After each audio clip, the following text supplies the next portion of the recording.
अस्सलाम वालेकुम, मैं हूँ कुर्तुलैन आरिफ और आप देख रहे हैं प्रोग्राम TRP 360।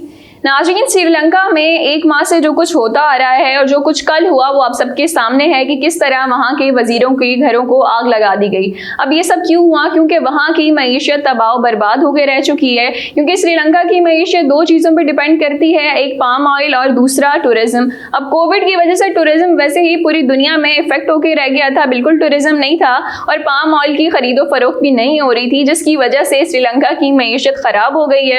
अब पाकिस्तान की हम बात करें तो पाकिस्तान में भी कुछ ऐसे ही हालात होते नजर आ रहे हैं हमें, तो खुदा ना ख्वास्ता कि पाकिस्तान में भी वैसे ही क्राइसिस आ जाएं जिस तरह अब श्रीलंका क्राइसिस का शिकार हो रहा है।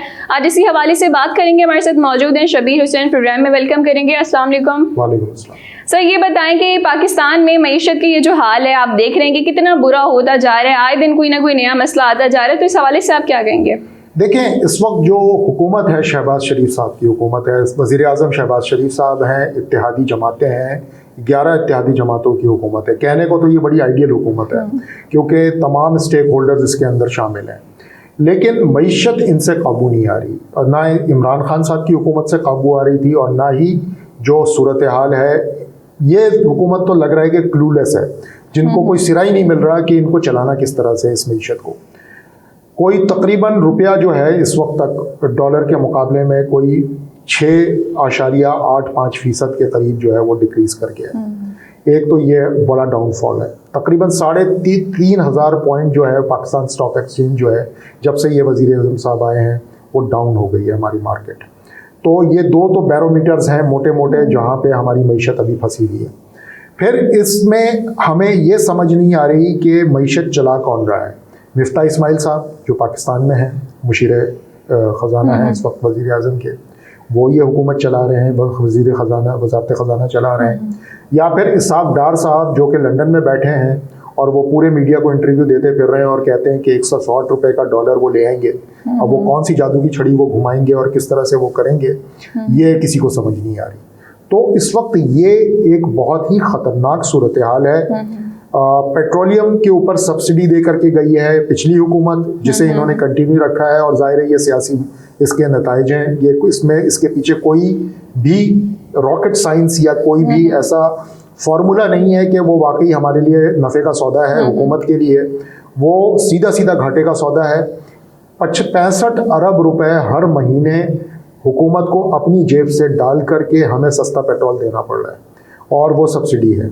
फिर सबसे बड़ा चैलेंज जो कि आया है वो सामने के जो उम्मीद लेकर के शहबाज शरीफ साहब सऊदी अरब गए थे, फिर मुत्तहिदा अरब इमारात गए थे, फिर उन्होंने टेलीफोन खड़काए थे कुवैत के अमीर को, बहरीन के अमीर को, कतर के अमीर को, वहाँ से $1 भी अब तक हमें नहीं मिला है।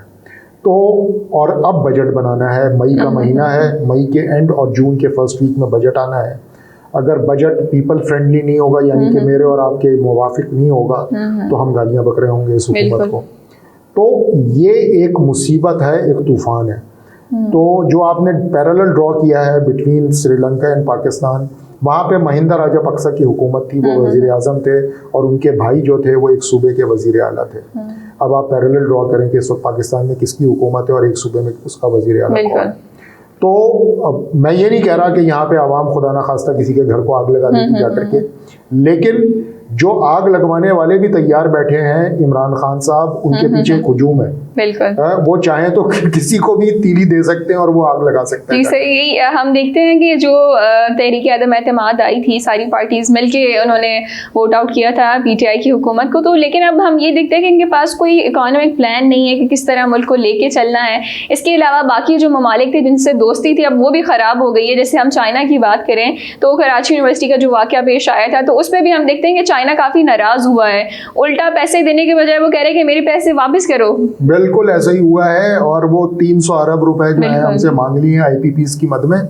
एक और इम्पोर्टेंट बात जो कि जाहिर है इन्होंने दौरे हर तरफ के करने थे, दोस्त ममालिक के तो जरूर करने थे जब शहबाज साहब आए थे।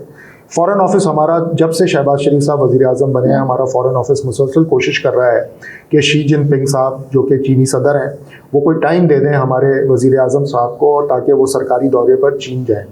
लेकिन चाइना बड़ी ही खूबसूरती के साथ इस मामले को डिफ्लेक्ट कर रहा है जब से ये कराची यूनिवर्सिटी वाला सानिया हुआ है। तो हमें चाइना की तरफ से इस वक्त तक कोई वेलकम नहीं कर रहा है। एक तो ये सूरत हाल सामने आ रही है। फिर सूरत हाल क्या है मईशत की, वो पाकिस्तान की हुकूमत जो ये हुकूमत है, इनके मानने वाले सहाफ़ी आजकल क्या लिख रहे हैं ये मैं आपको बता दूं।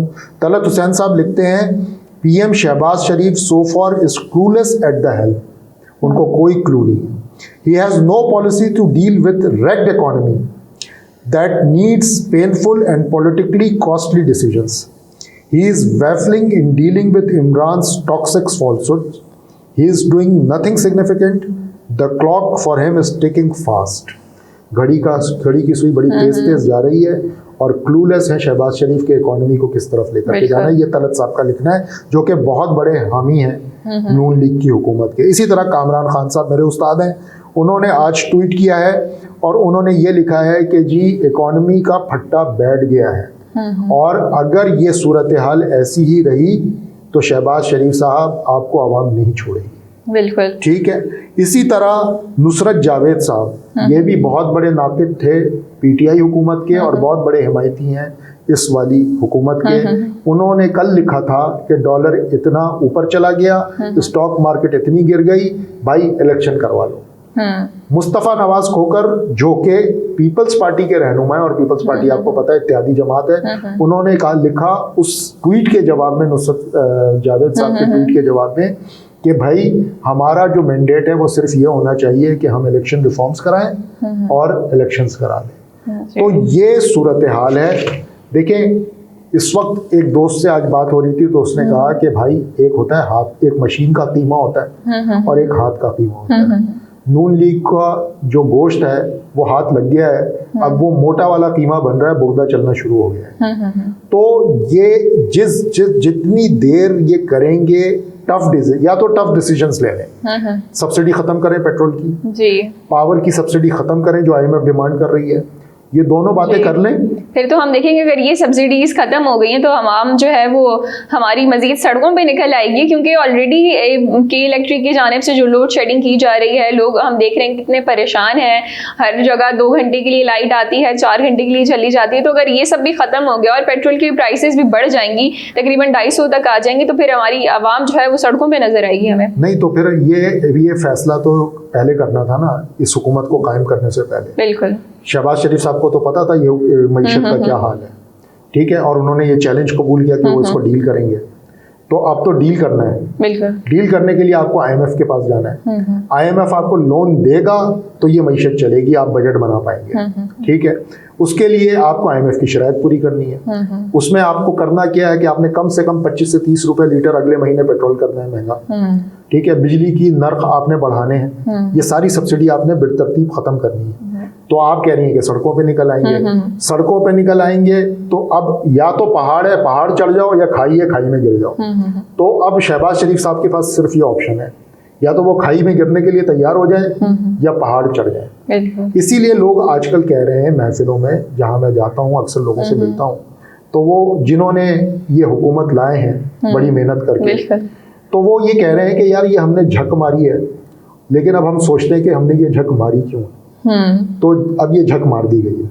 अब इसको ये है कि संभालना पड़ेगा, क्योंकि जो आवाम है वो तो हम देख रहे हैं कि लोग कितने नाराज़ हैं। ऊपर से पीटीआई के सपोर्टर्स जो हैं वो बिल्कुल बागी हो चुके हैं। वो कह रहे हैं कि इलेक्शन कराओ, नई हुकूमत चाहिए। और अगर इस हाल में अगर ये सारे क्राइसिस सामने आ गए हैं तो फिर तो बहुत ही ज़्यादा प्रोटेस्ट होना शुरू हो जाएंगे। आए दिन हमें दंगे फसाद देखने को मिलेंगे। देखें, ये तो आप इतना ज़बरदस्त, जिसको कहते हैं ना कि आप कनस्तर भर के जो है ना मिट्टी का तेल दे देंगे इमरान खान को कि जाओ और आग लगा दो, तो वो तो ये करेगा।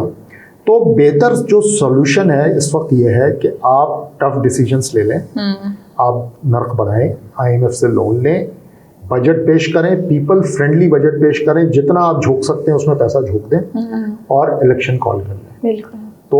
तो सुकून आएगा। वरना ना इधर के ना उधर के। मुझे लगता है कि आज रात शहबाज शरीफ साहब को लंदन नवाज शरीफ साहब ने बुला लिया है, तो मुझे ये लगता है कि कोई ना कोई अब वो फैसला करेंगे। नवाज शरीफ साहब ही फाइनल शॉट्स कॉल करते हैं वहाँ पर नून लीग में, तो वो कोई ना कोई फैसला करेंगे और वो अपने भाई को बताएंगे कि भाई ये हमारे बस का काम नहीं है, ये लोहे के चने हैं जो हमें चबाने के लिए दे दिए जाए, ये हमसे नहीं चबने वाले।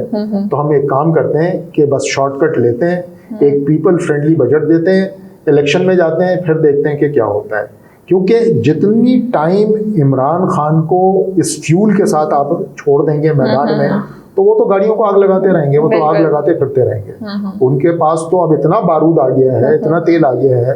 पाकिस्तान के पास तेल नहीं है, लेकिन इमरान खान साहब के पास बहुत तेल है इस वक्त आग लगाने के लिए। तो वो वाला मामला जो है ना, उसको कंट्रोल करने की जरूरत है। और होपफुली आज रात जब मुलाकात होगी बड़े भाई और छोटे भाई की, तो यकीनन कुछ ना कुछ बेहतर निकलेगा। जी नाज़रीन, ये था हमारा आज का प्रोग्राम। फिर हाजिर होंगे नए मौजू के साथ। तब तक के लिए इजाजत दीजिए। अल्लाह निगहबान।